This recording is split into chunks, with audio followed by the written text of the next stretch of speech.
Good afternoon, I'm S.Ilkenhans, and I'm going to be giving a speech for you today for my communications class that I'm taking at Eastfield College. And the topic that I'm discussing today is domestic violence. According to the National Coalition Against Domestic Violence, 1 in 4 women will experience domestic violence in their lifetime.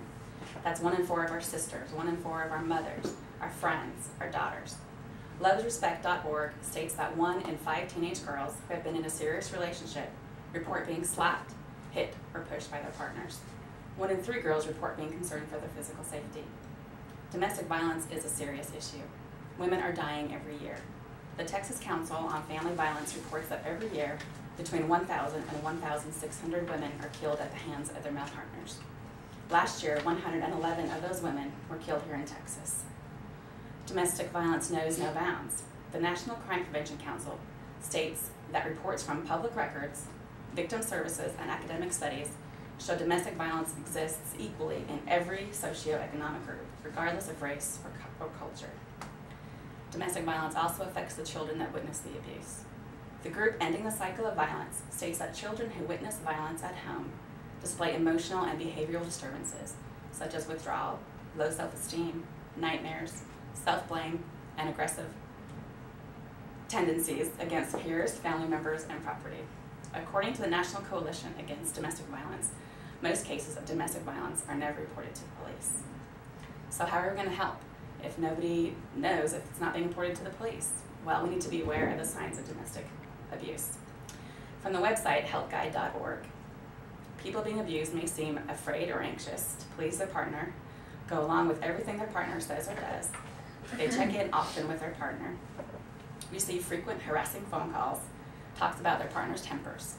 Some physical signs include frequent injuries explained away as accidents, frequently missed work, school, social occasions, with no explanation, and they dress in clothing designed to hide bruises or scars, like long sleeves in the summer and sunglasses inside.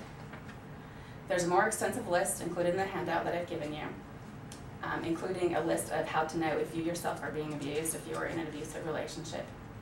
If you or someone you know are in an abusive relationship, please call the National Domestic Violence Hotline.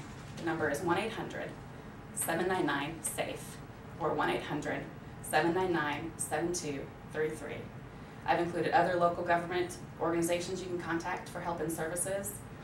There won't be any addresses usually for like shelters and that kinds of things because for safety reasons they don't want angry men showing up at the doorsteps with a propensity for violence. So there are a lot of information and organizations you can get to online as well. So, do you have any questions? I have a question. Now, what did it say that was one of the reasons why that women tend not to report this type? It actually doesn't say in my speech, but during my research I have found out that a lot of it is fear, shame, guilt, fear of not only being physically abused even more, also fear of being able to survive. They're often financially isolated. They don't have access to money. They're afraid for their children. They're afraid for their safety. So a lot of the reason is for fear. I saw where you also said that it doesn't leave out any type of socioeconomic status or anything like that. I was very amazed to hear that it would even encompass people of more wealthier means and things of that nature. Absolutely. Lawyers, doctors, teachers. It affects everybody from every socioeconomic class, whether you're rich or poor. Any other questions? So do they stay out of fear? Is that why these women don't report it? And I mean, absolutely. They're afraid the police will come.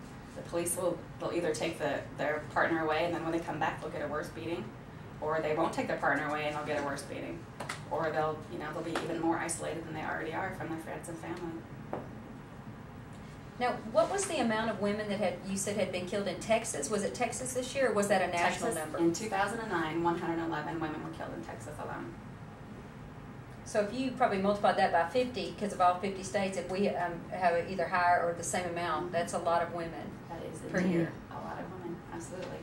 And I found the teenage statistic was startling to me, knowing that I have a teenage daughter and how frightening it is knowing that she could be being abused and not telling me. Yeah. So it doesn't even occur just in marriage, it occurs in just... Absolutely. Dating, yes, the partner includes a husband, an ex-boyfriend, ex-spouses are usually the ones that will most likely kill you if you're a woman. And most likely, if they do kill you, it'll be with a shotgun. Statistically, like 78% of women that are killed by their partners is by a gun. Wow. Yeah. Thank you so much for for informing us on this. You're welcome.